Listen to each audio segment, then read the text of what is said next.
Welcome back.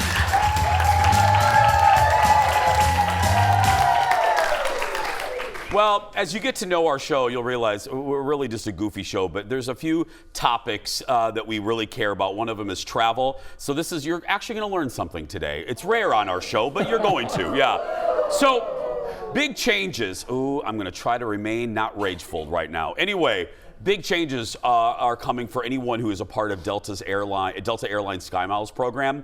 It is the talk of the travel industry today, and it's perfect that we had this guy booked. Here to break it all down is the founder of ThriftyTraveler.com. Give it up for Jared, everybody. Great to see you, Jason. Hi, buddy. I love that you were here. Yeah. Let's get to it. I want to get to so much.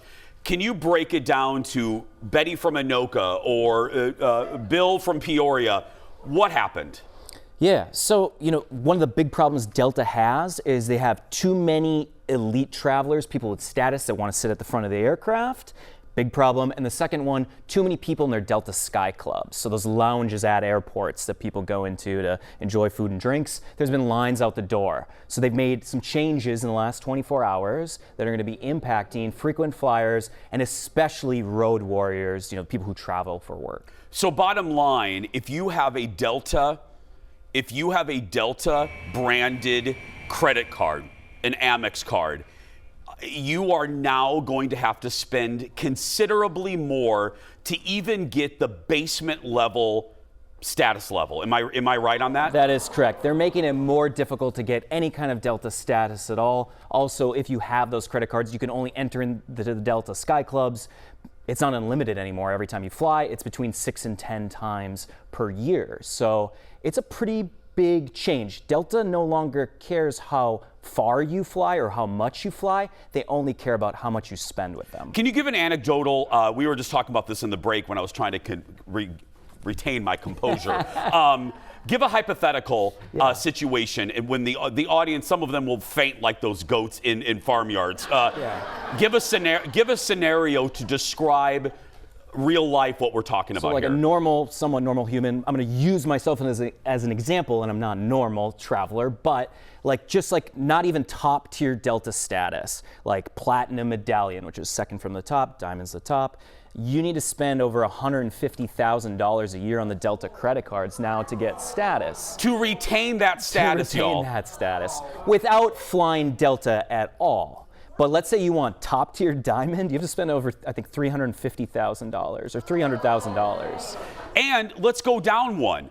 To even get gold, it's $75,000 on a Delta credit card that you have to spend now. And you have to pay like $600 per year for that card. So, this is like the funny thing that we say that's actually true. I mean, Delta's really now a credit card company that just happens to run an airline. It's not a joke, it really is. I mean, Delta wouldn't actually be profitable if it didn't have its relationship with American Express. And didn't have dedicated customers who stuck with them for years. Let's be clear. Oh, no. Y'all need to clap louder at that. Yeah. No, but seriously, but let's talk about that. I said that for a reason. Delta thinks they're not afraid of this decision because they think that we'll be there no matter what. Am I right on that? Yeah. Over the last several years, Delta's positioned themselves as, the more luxury airline in the United States in comparison to American or United, which is true. And now they know people like the experience, they want to have status, and they're just kind of ratcheting things up to make more money, and that's really the bottom line. Can I ask you this, though? I think that would have been smart. I have a shallow base of knowledge about this. You have a giant base of knowledge. Is this smart in a year, in an environment in a year? 8 years ago, I could see this when business travel was everything. But we're now in an environment where the 3Ms of the world, where the multi-billion-dollar corporations, including our own, they're not doing business travel like they did even 5 years ago. The retail traveler is king right now. Is this smart? This is the bet that they're making. I mean, they're hoping that, yes, business travelers will continue to come back, but they're making a big bet on leisure travelers. I mean, there's just no question. I know we got to get to deals. I just want to say this, though. I don't know how an average these people sitting here in this audience, me, I don't know how any Delta customer can't look at this like a spit in the face. We flew you hold on a minute. We flew you in 2006 when you're coming out of bankruptcy. We stuck with you after 9/11 when nobody was flying. We stuck with you during the pandemic when we were afraid to fly. And you do this? I think it's bad. I think it's real bad. I do. As a loyal Delta, and I love Delta. I'm not hating on them. I love them. I just think the perception is going to be real tough for them to handle on this one. Yeah, I mean, and there's really no question. I mean, Delta is focusing more on their shareholders and they're focusing on their customers. Yeah, it's bad. I love you, Delta, but oof. I want to cuss, but I like my job. Anyway, let's get to deals. Let's make people happy. What do we have? All right, I've got 4 deals, one from Minneapolis, one from Chicago, one from Seattle, and one from Orlando. None of them are on Delta, so. Yeah. All right. These are all round trip Minneapolis to Paris on Iceland Air this winter for $504. So all of these deals are at least $250 or more off.